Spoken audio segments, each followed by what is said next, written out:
Sorry, there are two there. They can boot their voices.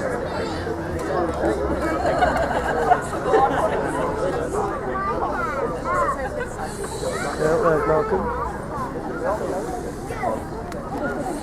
Lovely stuff.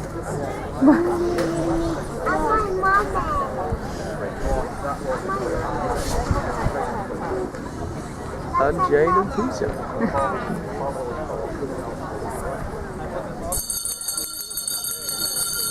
Right, time for the first lesson of the day. History.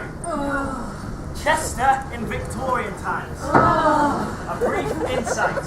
The year is sometime in the 1840s. The place? Newtown. Chester. Back in the good old days, eh? Dad. What is it, my child? What do you want? Dad, what was life like in the 1840s? Life wasn't bad in the 1840s. As long as they don't work you too hard in the mill, or the machinery don't kill or cripple you, Or you don't starve to death on the streets. Or typhus and cholera don't get you. or you don't get thrown into debtor's prison, as long as pneumonia and measles don't kill you, Or scarlet fever and influenza. as long as you don't mind living in filthy slums, tend to a room, or overcrowded lodging houses. All right. Well, I mean, you know, apart from those things, you can expect to live a long and prosperous life, my child. In Chester in the 1840s. Yeah, of course, that's true. If you were a tough living in the 1840s, you can expect to live, on average, 38 years. But what if you were working class?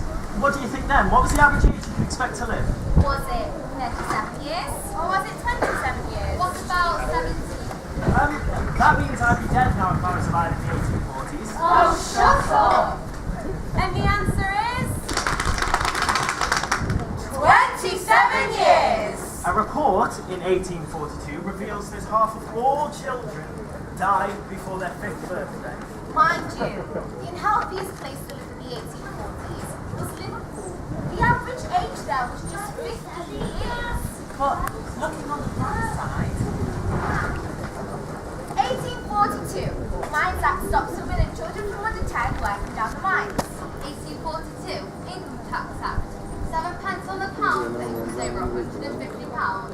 1842, Chester College takes on its first 10 male students to be trained as teachers. and Chester now has a railway station built in the Italianate style. What's an Italianate style? Don't know, but I was trained to learn the drill. So, what do you know about Newtown and Victorian times? Newtown! Squashed in between the Northgate railway station and the Chester and Nantwich Canal. The largest housing estate outside of the city walls. They began building houses in Newtown in the 1820s and finished in the 1860s. 2 up and 2 down. Literally 2 rooms downstairs. 2 rooms upstairs. No running water. You have to get the water from a pump out to the street. No privy either. That's the toilet using me. Oh, so what if you wake up in the middle of the night and you're desperate for a wee? We use the pot in the corner of the room. I would like to point out that after the Public Health Act of 1848, Outside privies were provided. Yeah, 1 for every 2 houses. The downstairs back room had a fire. We used the fire to cook and heat the water. Rent about 2-3 shillings a week. Our dads, granddads, uncles and brothers were all railway workers. Choo-choo! Choo-choo! by the 1850s, more than 500 men worked on railways. Other trades are whitesmiths. Whitesmiths, what are they? Tinplate worker, a person who makes and repairs things made of light metal, tins and those sorts of things. There were blacksmiths and engineers. Tailors, bakers, and hotel workers. Ding! Lots of hotel workers, because the railways brought tourists and racegoers to see The Chester Races! Come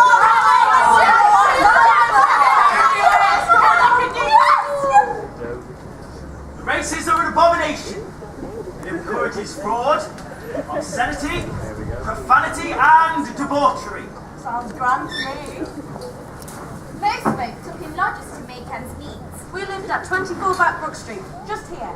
That's 10 of us living in just 4 rooms. The 5 kids slept on one big bed upstairs.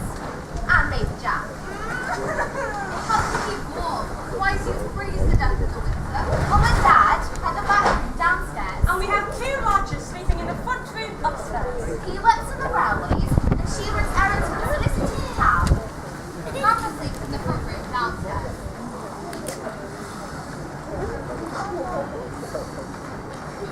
Well, that doesn't sound like too much fun. Surely they must have had some fun times. Well, the 1840s is of course the age Of the melodrama! TVs, DVDs, all cinema in the 1800s. But they still have their own version of soap operas. Heroes and villains. Damsels in distress. Dastardly deeds. Ladies and gentlemen, boys and girls, the Royalty Theatre Chester is proud to present a series of pulsating and, well, predictable performances performed by preposterous professionals. Who keep forgetting that line? In the most outstanding drama this century has witnessed. The terrible tragedy of Maria Martin. Or the treachery of the Chester races. The villain, William Corder. Rich and bad. The doomed heroine, Maria Martin. Aww. I'm a simple country girl, but poor and honest. Aww. Egad, that Maria is pretty. I must have her.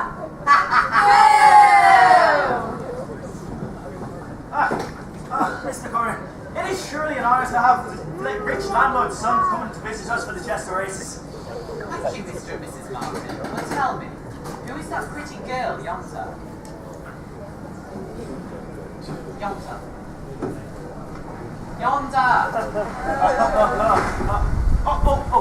Well, that is my youngest daughter, Maria. Maria, come and meet Mr. Corder on that voice. Maria, I should be honoured if you would accompany me to the Chester races tomorrow afternoon. Oh, thank you, kind sir. But I don't walk out with strangers. That is what my dear old father tells me. Is that not so, Claire?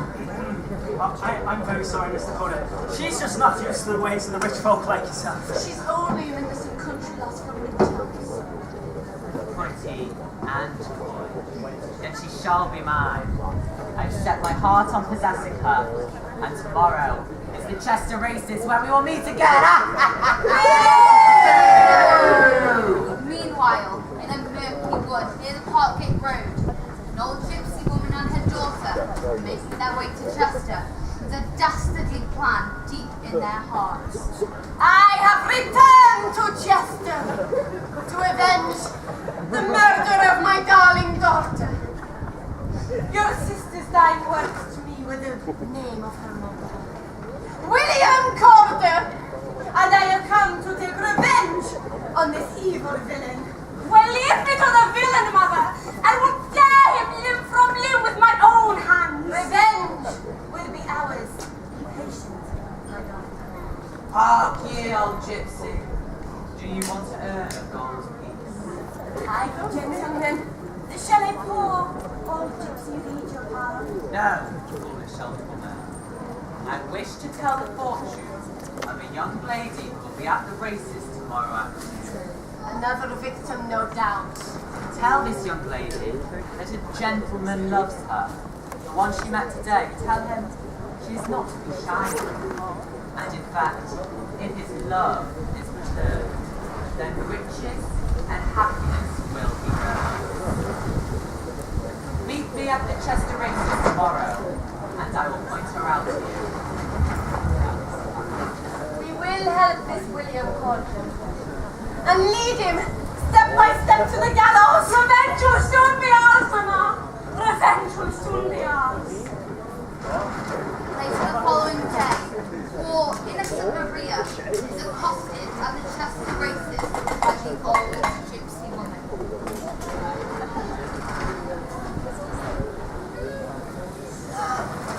Be afraid, my dear. I mean you no go hard. Pretty cold. Oh, gypsy The star of destiny shines bright. You will meet a handsome young man. And he was very rich, and you will love him. But wait. There is a dark cloud that heralds doom. Beware the Roodee!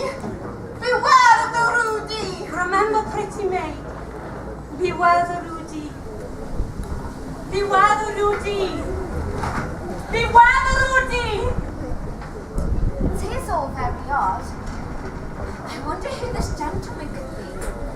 Oh, it must be Mr. William Corder, the gentleman what I met yesterday. It would be so good to be rich. I could buy my dear old parents comfort for their old age. Maria! It's certainly a pleasure to see you here today. I see you have no one to escort you. Allow me to offer my services. Thank you, sir. But I'm only a poor tip-plate worker's daughter from Newtown, and you, a fine rich gentleman. But I cannot see you go alone amidst this throng of people. Chester races are famous for scoundrels and rogues and pickpockets. Allow me to offer my services. Oh, thank you, sir. But I must find my friends. But I am your friend. At last, I have the girl. Don't do it, Maria! It is now 9 months later, in equally murky woods, near Mother's Brook. The villain, William Corder, has arranged to meet the old gypsy woman's daughter. It is midnight. That pretty girl, Maria, has become another victim of William Corder. She has now given birth to his child, and they live in a small cottage down Backroad Street. But Corder grows wary of Maria, and he has come here today to purchase the fire and the poison. Stand aside while I spy him coming this way. You have the file. Ah, I do, sir. I need it for a dog that's been killing my neighbor's sheep. This fire has enough power to kill 100 men. All women.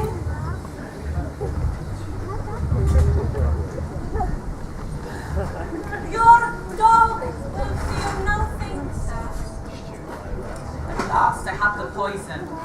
Maria's child must die this night. And if Maria has any scruples, she may have to die too. It is as we suspected, Mamma. This villain Corder that he wanted poison for a dog. Revenge will soon be ours, Mamma. Revenge will soon be ours.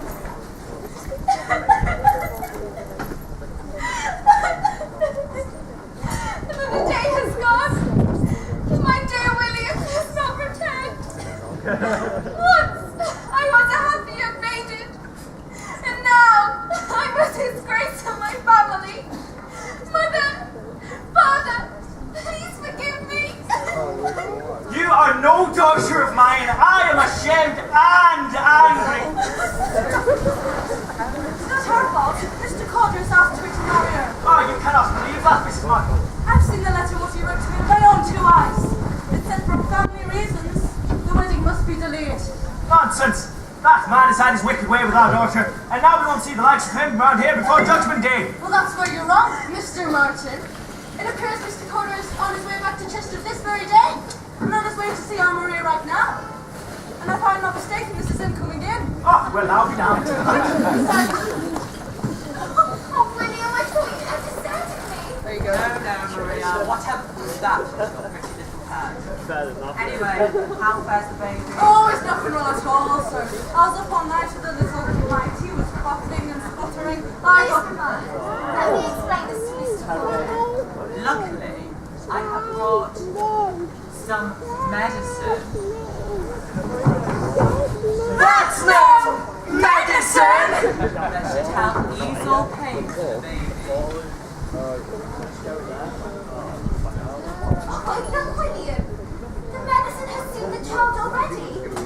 And soon, William, we will be married, won't we? Aye, Mr. Corder. You must marry my daughter soon. She cannot show her face around the village for the shame. Please do the right thing, sir. Good Lord, Maria, the pen is dead!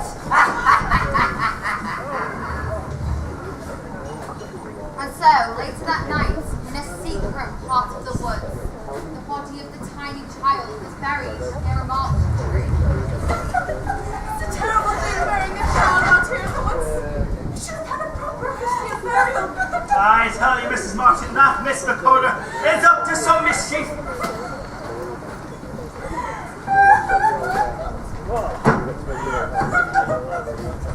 Maria, you must try to get over this terrible business of the baby. I promise you, I will see the doctor personally. He must pay for his mistake. I'm not sure it was the doctor's fault we're here. Nonsense. Of course it was the doctor's fault. But you must understand, my parents object to me marrying you, and that is why it must be done in secret. Meet me tonight at the Roodee. Oh no! Not the Roodee! The Roodee! Oh no, William! The objects you informed me about! The Roodee! Stop and nonsense. It's a convenient place to meet, and it is where we will start our new life of love and happiness. Oh, William, I trust you. Until tonight, my dear, all women are fools. They will do anything for love.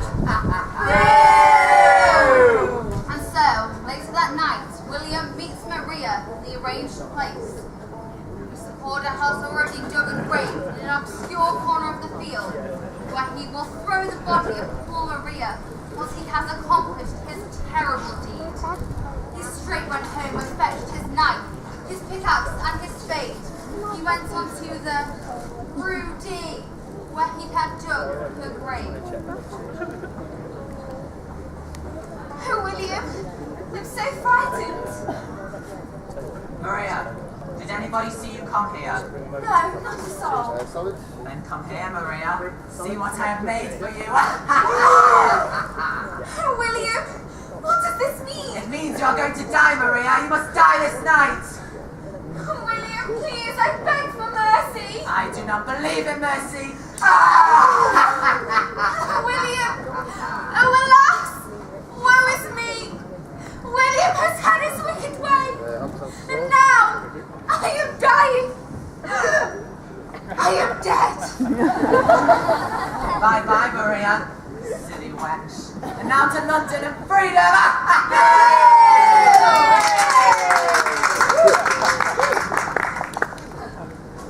So now,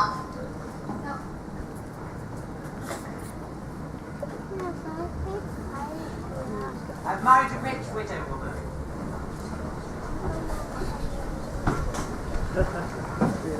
It has been 2 months since our daughter left home with Miss Dakota. It is most unusual, as she always said she would look after us in our old age. Mr. Merton, I think something dreadful has happened to our darling daughter. Don't fret, woman. Try to get some sleep. But I can't sleep, husband. You know I get these dreams that wakes me up in a cold sweat.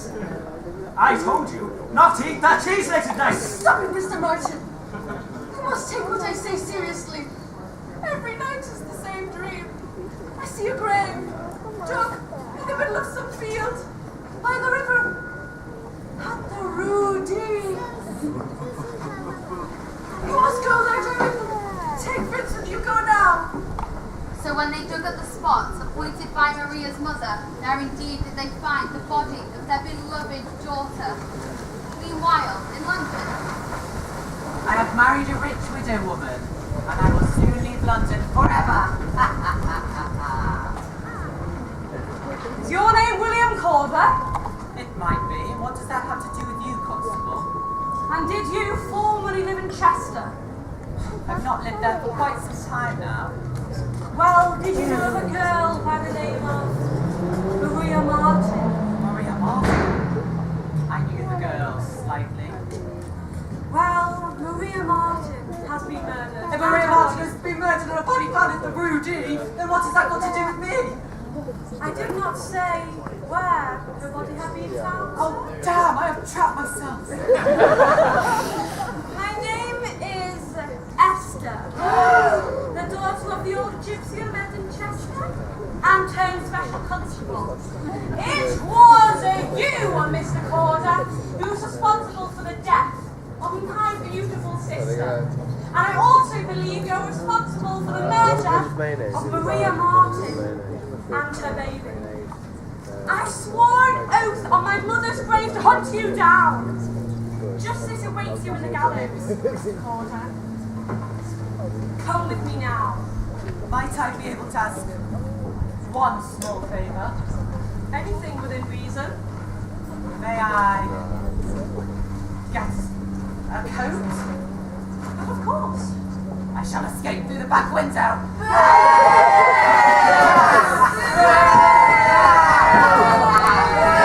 Read all about it. Farmers are arrested. Innocent May foully murdered. Blood and dirt. Mr. Corder to be hanged today. I'm to be hanged. Hundreds of people have flocked to see me executed. We have not come to mark you, Mr. Corder, but my wife and I, we must know. Did you kill our daughter Maria? No, I did not kill her. It was all circumstantial evidence. I'm innocent. There you are. What did I tell you? Couldn't have been that, Mr. Corder. You're such a nice man. May God have mercy on your soul. Oh, all right, I did kill her. But since then, I've not had a moment's rest. Mr. Corder, I would not have your conscience for all the gold in Ireland. May God have mercy on your soul. Come, all you thoughtless young man. A warning take by me, to think on my unhappy fate, to be hanged upon a tree. We cheers for you, Victoria. Hip hip. Hooray! Hip hip. Hooray! Hip hooray!